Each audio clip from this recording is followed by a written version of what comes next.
नमस्कार। आप सभी प्रशिक्षुओं का Sai college of teachers training उनामा के इस ऑनलाइन क्लास में स्वागत है। इस वीडियो में हम बात करेंगे डीएलएड प्रथम वर्ष के पेपर कोड F11 कला समेकित शिक्षा के अंतर्गत यूनिट 3 के बारे में। यूनिट 3 में आप सभी को पढ़ना है परछाई से रोचक स्वरूपों को गढ़ना, यानी कि creating interesting forms from shadow. हम परछाई से शेड के द्वारा कैसे रोचक स्वरूप बना सकते हैं और उसके द्वारा हम बच्चे को पढ़ा सकते हैं, इसके बारे में आपको जानना है। आपके जो 2 हाथ हैं, इन हाथों से आप बहुत कुछ बना सकते हैं। बस करना कि आपको बस एक उचित लाइट की आवश्यकता है। यदि लाइट की व्यवस्था नहीं हो पाती है तो आप एक कैंडल के माध्यम से, यानी कि मोमबत्ती के माध्यम से बहुत ही रोचक स्वरूप को बना सकते हैं, इंटरेस्टिंग फॉर्म को बना सकते हैं। उसके बारे में हम बात करेंगे। आपके लिए हम एक वीडियो भी लेकर आए हैं, छोटा सा वीडियो है जिसमें आप देखेंगे, हम समझेंगे कैसे हम चीज़ों को बना सकते हैं। हम परछाई से बुल बनाना सीखेंगे, हिरन बनाना सीखेंगे, घोड़ा बनाना सीखेंगे, हाथी बनाना सीखेंगे, क्योंकि छोटे बच्चों के लिए बहुत ही ज़्यादा इंटरेस्टिंग रहता है, रोचक रहता है। आपका टॉपिक यह है क्रिएटिंग इंटरेस्टिंग फॉर्म। हमको एक रोचक स्वरूप बनाना है। किससे बनाना है रोचक स्वरूप? परछाई से शैडो के द्वारा। आपको देखते हैं कई बार जब आप बाहर निकलते हैं तो अजीब कुछ आपको शैडो दिखाई देता है। पेड़ का शैडो हो गया, रात में भी कुछ का शैडो दिखाई देता है। तो कई बार जो है शैडो से, परछाई से बहुत ही इंटरेस्टिंग फॉर्म बन जाता है। तो उसी फॉर्म का निर्माण हम करेंगे अपने पाठ्यक्रम में और उसके द्वारा बच्चे को पढ़ाएंगे, जिससे कि आपके क्लास में रचनात्मकता आएगी, कलात्मकता आएगी, बच्चे आसानी से उसे सीख सकते हैं। तो चलिए हम शुरू करते हैं आज की क्लास को और समझते हैं परछाई से रोचक स्वरूपों को गढ़ना। परछाई से रोचक स्वरूपों के निर्माण की प्रक्रिया की जब हम बात करते हैं तो इसकी शुरुआत कब से हुई, किसके द्वारा हुई, किसने किया, इसके बारे में हमें कोई भी सटीक जानकारी उपलब्ध नहीं होती है।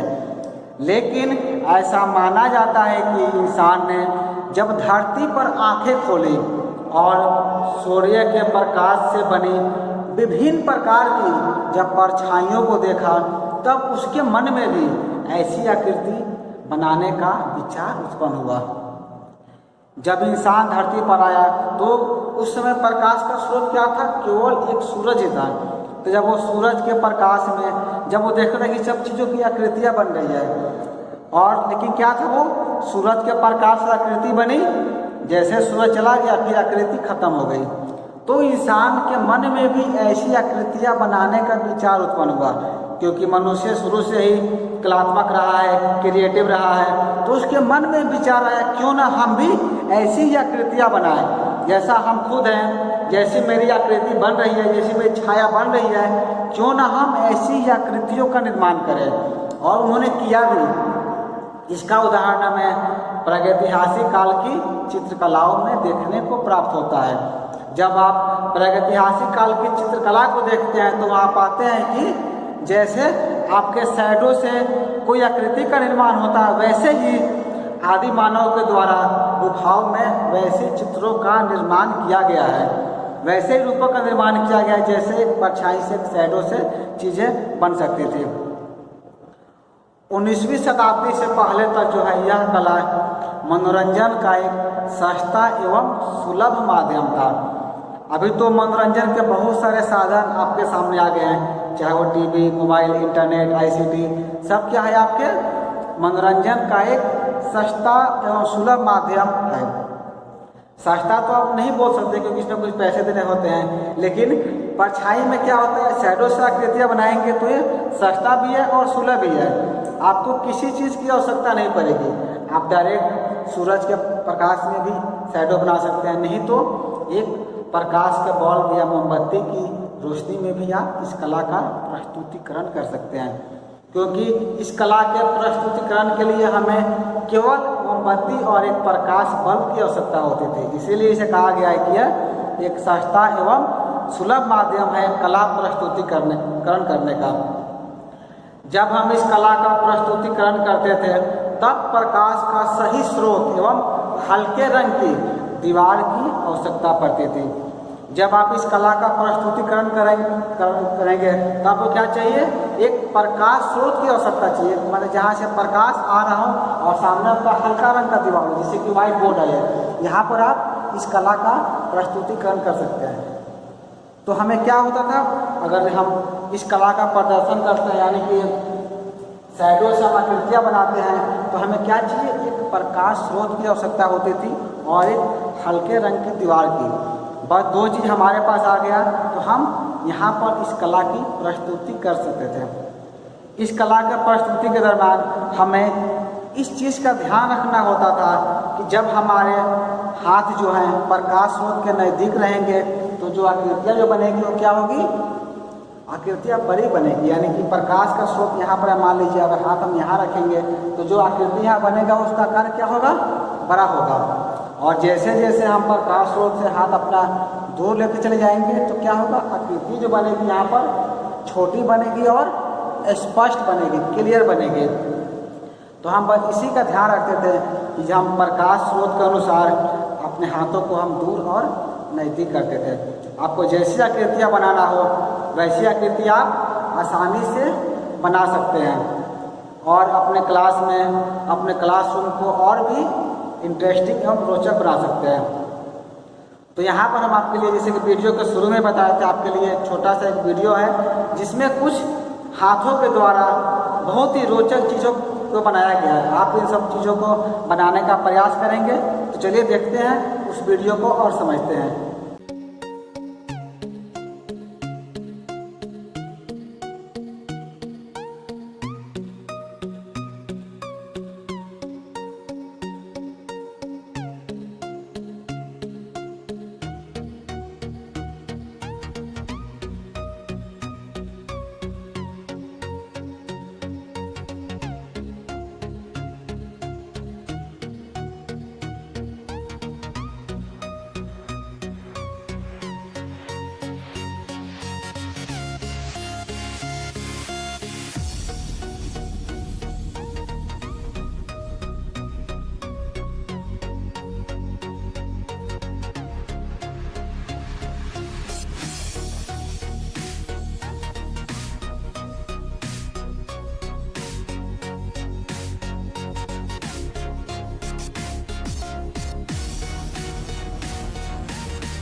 जैसा कि आपने वीडियो में अभी देखा कि कैसे परछाई के माध्यम से हम बहुत ही रोचक चीज़ें को बनाना सीखे।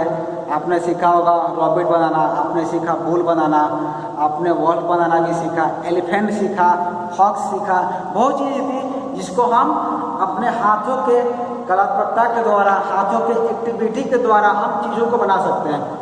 आपको बस थोड़ी सी मेहनत करनी है, हाथों की उंगलियों को प्रकाश के सामने रखना है और दीवार पर जो आपका शैडो बन रहा है आप ऐसे हाथ करेंगे, जैसे आपका शेप बनाएंगे वैसे चीज़ें आसानी से बनती चली जाएगी। तो आप इन सब चीज़ों का बनाने का प्रयास करेंगे तो आप देखेंगे कि कितनी आपके अंदर बनाए कितनी खुशी महसूस हो रही है। जब आप बनाएंगे अपने क्लास में बच्चों से बनवाएंगे तो सब चीज़ें बच्चे आसानी से सीख सकते हैं। मान लीजिए आप बच्चे को पर्यावरण पढ़ा रहे हैं, एनिमल के बारे में पढ़ा रहे हैं, मान लीजिए आप एलिफेंट पढ़ा रहे हैं, हाथी के बारे में पढ़ा रहे हैं बच्चों को, तो पहले हाथी कैसे होती है उसका आप निर्माण करवाएंगे शैडो के द्वारा। आप खुद बनाएंगे, बच्चे भी बनाएंगे, तो चीज़ें क्या होगी, क्लास में एक रोचकता आएगी, बच्चों को मन भी लगेगा और चीज़ें आसान हो जाएगी। और इस माध्यम से जो बच्चे पढ़ाई कर लेंगे उसे वो कभी नहीं भूल सकते हैं।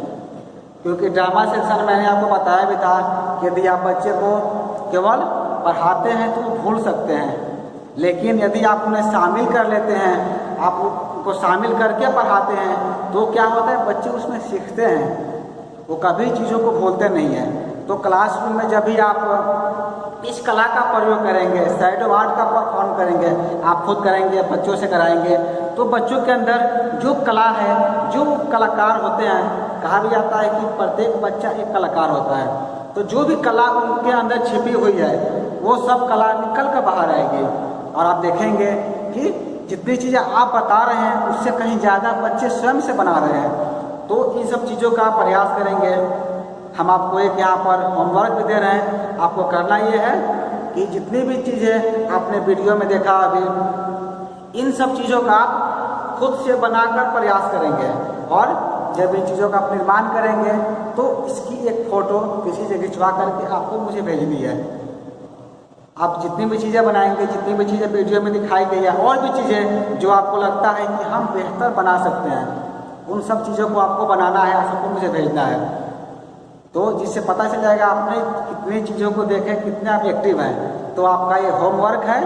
आपको करना क्या है, अपने परछाई से हाथों का प्रयोग करके आप कितना बेहतर बना सकते हैं। क्योंकि ये प्रैक्टिकल सब्जेक्ट है तो इसमें थ्योरी की ज़्यादा आवश्यकता नहीं है, प्रैक्टिकल करना है आपको। क्योंकि जितना प्रैक्टिकल करेंगे आप स्वयं सीखेंगे। क्योंकि कला के बारे में कहा भी जाता है कि जितना आप प्रैक्टिस करेंगे, जितना आप मेहनत करेंगे, कला उतनी आपकी निखरती चली जाएगी। तो इस कला को खुद से निखारना है और प्रयास करना है, प्रैक्टिस करना है। तो आपके फ़ोटो का हम इंतजार करेंगे। आप इनका आकृति का निर्माण कीजिएगा और सबकी पिक भी हमें भेज दीजिए। तो हमें उम्मीद है कि आप इस होमवर्क को ज़रूर पूरा करेंगे। इस वीडियो में इतना ही। हम अगले वीडियो में DLED प्रथम वर्ष के बाकी यूनिट को लेकर आएंगे। धन्यवाद।